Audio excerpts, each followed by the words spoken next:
Hello, everyone, and welcome back to another, I guess, entry into this journey that I've started.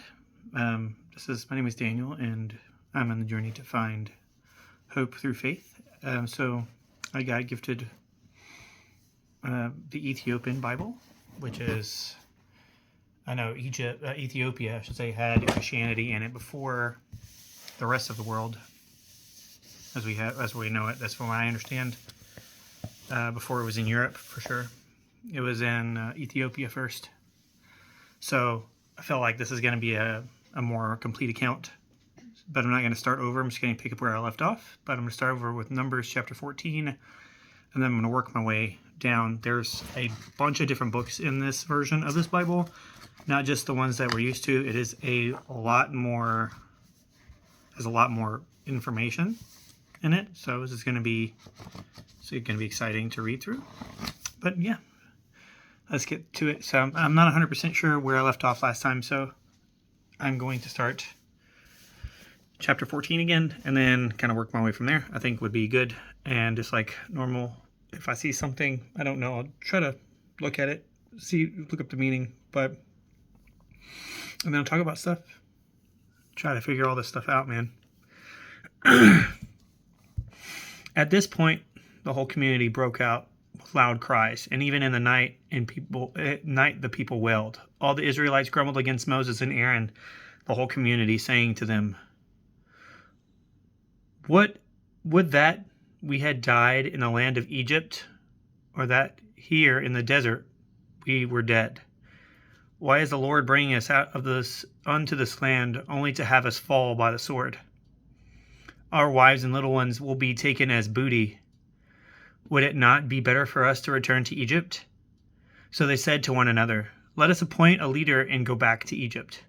But Moses and Aaron fell prostrate before the whole assembled community of the Israelites, while Joshua, son of Nun, and Caleb, who had been in the party that scattered the land, tore their garments and said to the whole community of Israelites, "The country which we went through and explored is a fine, rich land.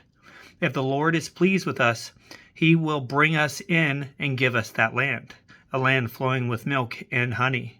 But do not rebel against the Lord. You need not be afraid of the people of that land. They are but food for us." What? I'm going to eat them? Is that do they really eat them? Okay. Their defense has left them, but the Lord is with us. Therefore, do not be afraid of them. In answer, the whole community is threatened to stone them. But then the glory of the Lord appeared at the meeting tent to all the Israelites. "How long will they refuse to believe in me, despite all the signs I have performed among them? I will strike them with pestilence and wipe them out. Then I will make of your nation greater and mightier than they." But Moses said to the Lord, "Are the Egyptians to hear of this? For by your power you brought out this people from among them. And are they to tell of the inhabitants of this land? It had been heard that you, O Lord, are the midst of its people, and you, Lord, who plainly reveal yourself. Your cloud stands over them, and you go before them by day in a column of cloud, and by night in a column of fire. If now you slay this whole people, the nations who have heard such reports of you will say, 'The Lord was not able to bring these people into the land he swore to give them. This is why he slaughtered them in the desert.' Now then, let the power of my Lord be displayed in his greatness, even as you have said. The Lord is slow to anger and rich in kindness, forgiving wickedness and crime, yet not declaring the guilty guiltless, but punishing children to the third and fourth generation for their father's wickedness. Pardon then the wickedness of the people in keeping with your great kindness, even as you have forgotten them from Egypt until now." The Lord answered, "I pardon them as you have asked. Yet by my life and the Lord's glory that fills the whole earth, all of the men who have seen my glory and the signs I worked in Egypt and in the desert, and who nevertheless have put me to the test 10 times already and have failed to heed my voice, not one shall see the land which I have promised an oath to their fathers. None of these who had spurred me shall see it. But because my servant Caleb has a different spirit and follows me unreservedly, I will bring him into the land where he has just been, and his descendants shall possess it. But now, since the Amalekites and the Canaanites are living in the valleys, turn away tomorrow and set out to the desert on the Red Sea road. The Lord said unto Moses and Aaron, how long will this wicked community grumble against me? I have heard the grumblings of the Israelites against me. Tell them, by my life, says the Lord, I will do to you just what I have heard you say. Here in the desert shall your dead bodies fall. Of all your men of 20 years or more registered in the census who grumbled against me, not one shall enter the land where I solemnly swore to settle you, except Caleb and Joshua. Your little ones, however, who you said would be taken as booty, I will bring in, and they shall appreciate the land you spurned. But as for you, your bodies shall fall here in the desert, here where your children must wander for 40 years, suffering for your faithlessness, till the last of you lies dead in the desert. 40 days you spent in scouting the land, 40 years you shall suffer for your crimes, 1 year for each day. Thus you will realize what it means to oppose me. I, the Lord, have sworn to do this to all the wicked community that conspired against me. Here in the desert they shall die to the last man. And so it happened to the men whom Moses had set to the land, and who, on returning, had set the whole community grumbling against him by spreading discouraging reports about the land. These men who had given out the bad report about the land were struck down by the Lord and died. All of the men who had gone to reconnoiter the land, only Joshua and Caleb survived. When Moses repeated these words to all the Israelites, the people felt great remorse. Early next morning, they started up into the foothills, saying, here we are, ready to go up to the place that the Lord spoke of, for we are indeed doing wrong. But Moses said, why are you again disobeying the Lord's orders? This cannot succeed. Do not go up, because the Lord is not in your midst. If you go, you will be beaten down before your enemies, for there are Amalekites and Canaanites face you, and you will fall by the sword. You have turned your back from following the Lord, therefore the Lord will not be with you. Yet they dared to go up the foothills, even though neither the ark of the covenant of the Lord nor Moses left the camp. Oh boy. And the tribes who dwelt in that hill country came down and defeated them, beating them back. Jeez. It's like, what's wrong with these people? I don't understand what's wrong with them. They didn't have to, it's literally, you just didn't have to, you stop believing. You stop believing because you believe, somebody puts yak in your ear, and then you start believing them over somebody that something that it makes any sense. It's like time and time again, he's proven his love and loyalty to you, but you keep kicking him and not being grateful. People being greedy, man, it's not good. This is Numbers chapter 15. Is what we're starting. The Lord said to Moses, give the Israelites these instructions. When you have entered the land that I will give you for their homesteads, if you make the Lord a sweet-smelling oblation of the herd for your flock in holocaust in fulfillment of a vow, or as free will offering for one of your festivals. Whoever does show so shall also present the Lord a cereal offering consisting of 1/10 of an ephah of fine flour mixed with 1/4 of a hin of oil, as well as libation of 1/4 of a hin of wine, with each lamb sacrificed in holocaust or otherwise.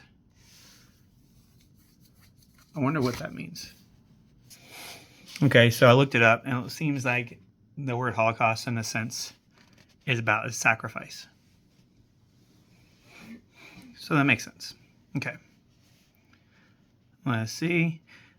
The same is to be done for each ox, ram, lamb, or goat. Whatever is the number you offer, do the same for each of them. All the native born shall make these offerings in the same way, whenever they present a sweet-smelling oblation to the Lord. Oblation? There we go.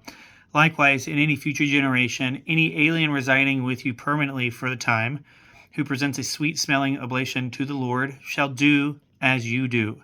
There is but one rule for you and for the resident alien, a perpetual rule for all your descendants. Before the Lord, you and the alien are alike, with the same law and the same application for it for the alien residing amongst you, as for yourself. The Lord said to Moses, "Speak to the Israelites and tell them, when you enter the land in which I will bring you, and begin to eat the food of that land, you shall offer the Lord a contribution, consisting of a cake of your first batch of dough. You shall offer it as you offer a contribution from the threshing floor. Throughout your generations, you shall give a contribution to the Lord from your first batch of dough. When through inadvertence you fail to carry out any of these commandments which the Lord gives to Moses, and through Moses to you, from the time the Lord first issues the commandment down through your generations, if the community itself unwittingly becomes guilty of fault of inadvertence, the whole community shall offer the holocaust of one young bull as a sweet-smelling oblation pleasing to the Lord. Although with its prescribed cereal offering and libation, as well as one he-goat as a sin offering, then the priest shall make atonement for the whole Israelite community. Thus they will be forgiven the inadvertence for which they have brought their holocaust as an oblation to the Lord." I mean, it's not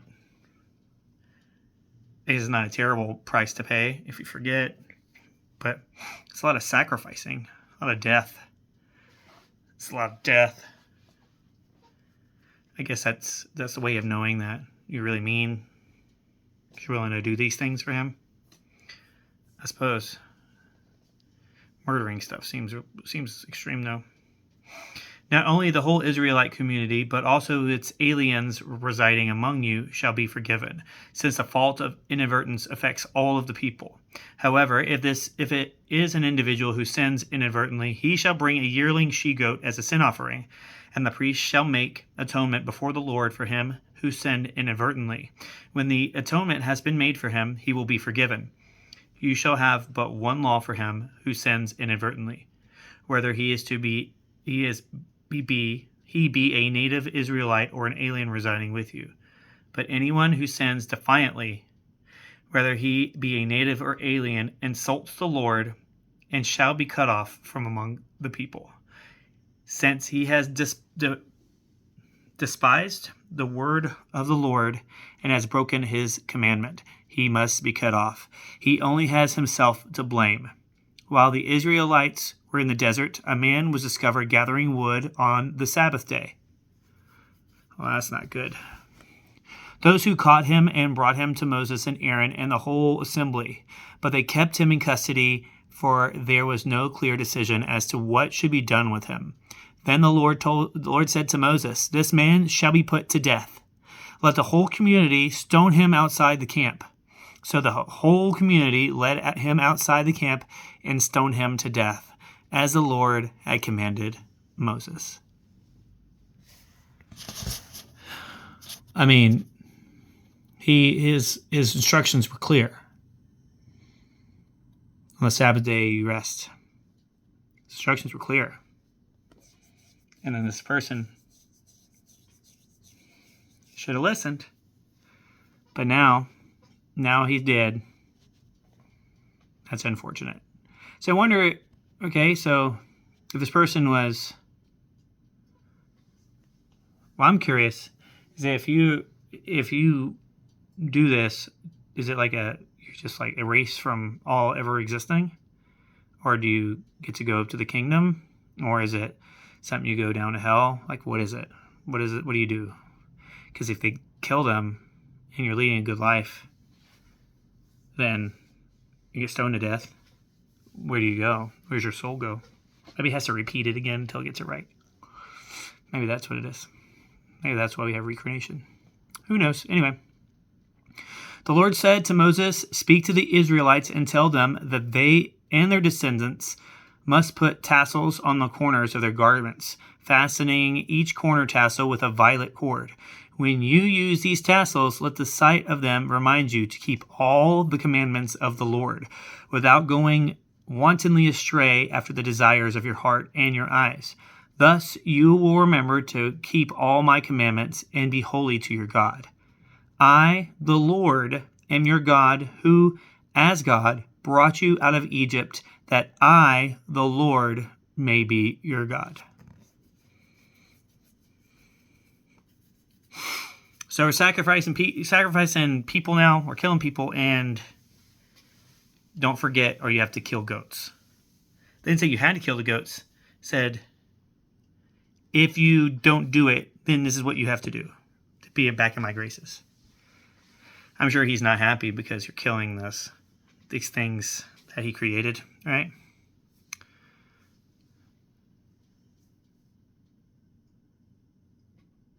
All right, let's start on the next one. It's going to be just a little bit adventured into it. This is Numbers number 6, chapter 16. So we had Korah.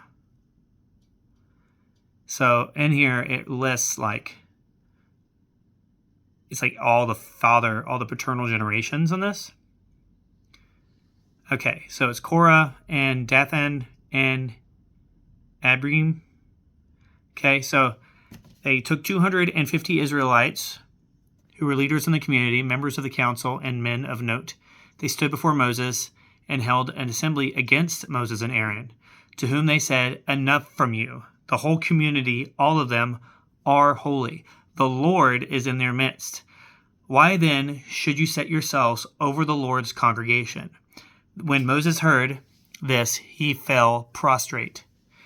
Then he said to Korah and to all his band, "May the Lord have known tomorrow morning who belongs with him and who is the Holy One, and who will have to draw near him.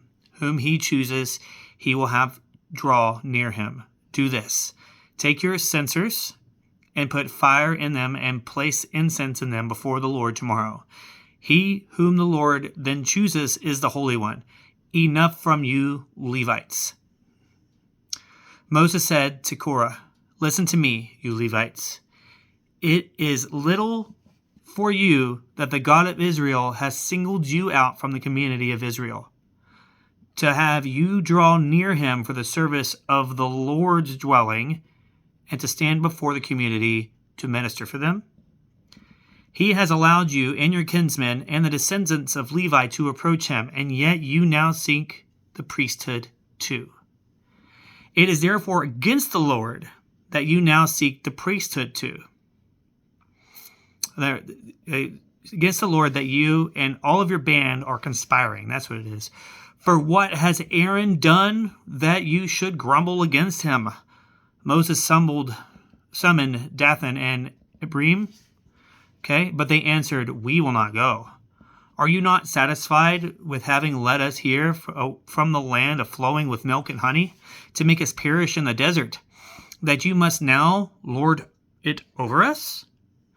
Far from bringing us to, far from bringing us to a land flowing with milk and honey, or giving us fields and vineyards of your inheritance, will you also gouge out our eyes?" That's wow. That's extreme. "No, we will not go.